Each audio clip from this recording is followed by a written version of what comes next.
White governments don't want intelligent, critical thinking black populations. They only want black populations that are just smart enough to work, pay taxes, and fight within their wars, but that are dumb enough to believe that we made the N word ours and that using it ridiculously empowers us. That are dumb enough to believe that we're being controlled by a silly slave syndrome myth, which presents what would in fact be the least effective method used for controlling generations of people. That are also dumb enough to believe that we, Africans in America, are not from Africa, although countless millions of us have taken DNA analysis that have scientifically proven our African identity. Black populations that are also dumb enough to believe that we're our worst enemies, in spite of many brutal facts to the contrary, proving that white oppressive forces are in fact our worst enemies.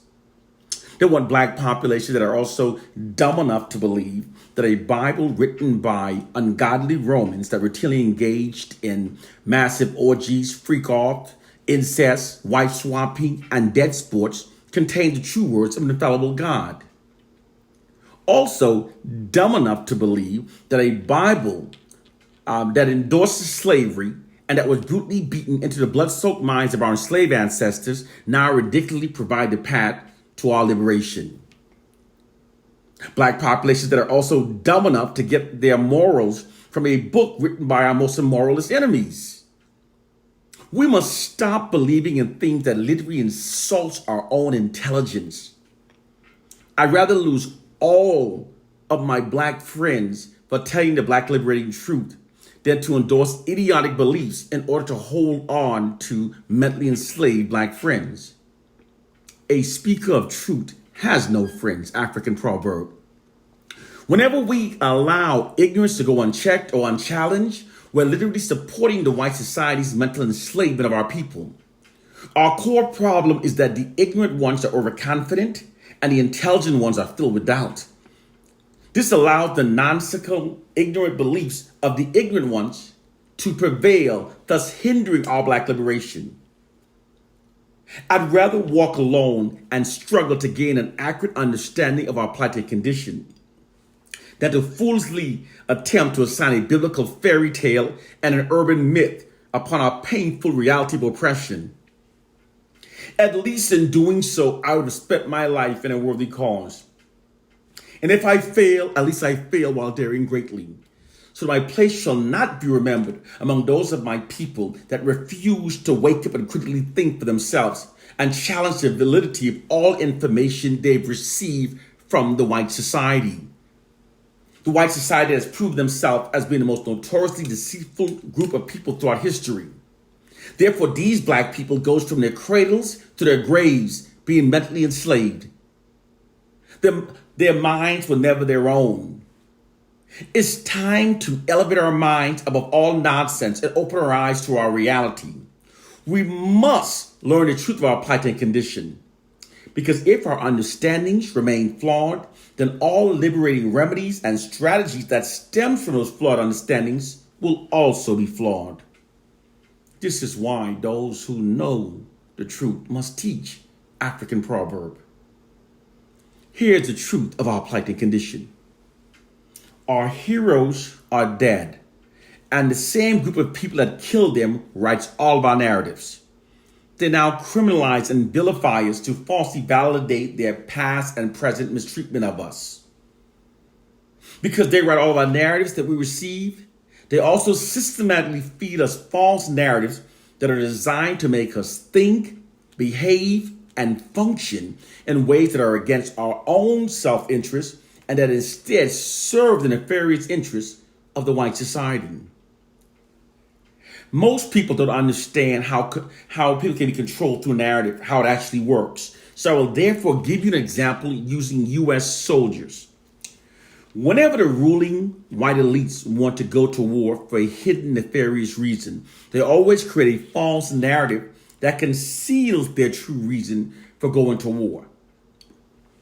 This false narrative is always a positive one. It's always one that falsely claims that the U.S. soldiers will be righting a wrong, that we're the good guys and they're the bad guys. The ruling elites will then present this false narrative to the millions of soldiers.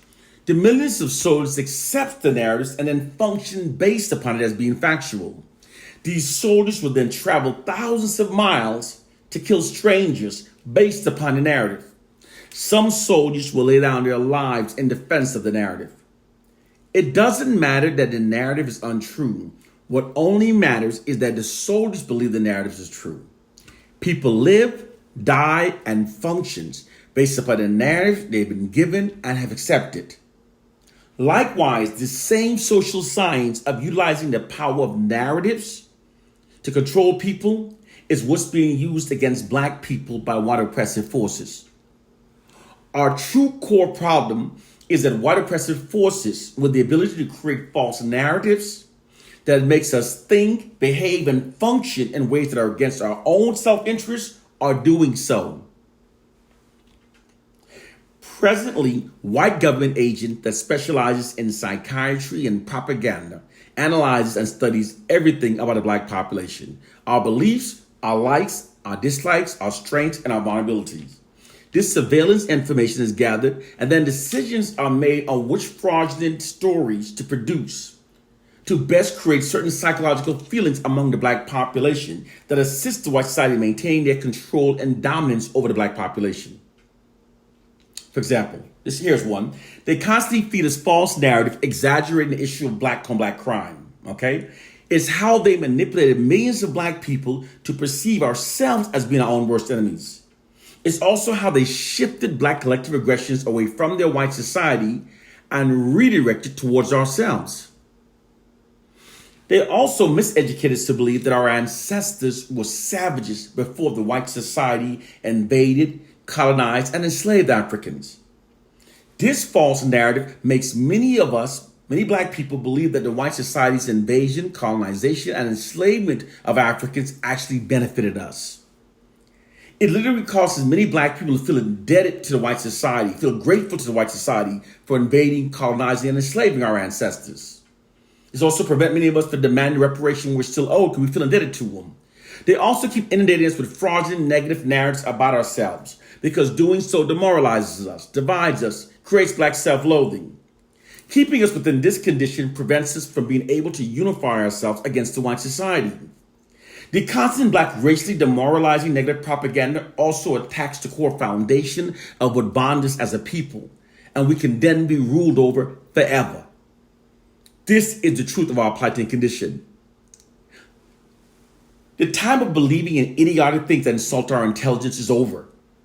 We cannot liberate ourselves based upon fiction. This is no different than trying to liberate ourselves with a comic book. Willie Lynch and the Bible are works of fiction. We will never liberate ourselves using fiction. I just presented you the truth of our plighted condition. We must learn to study it and then develop counter strategies to overcome it. Brothers and sisters, it's time to wake up.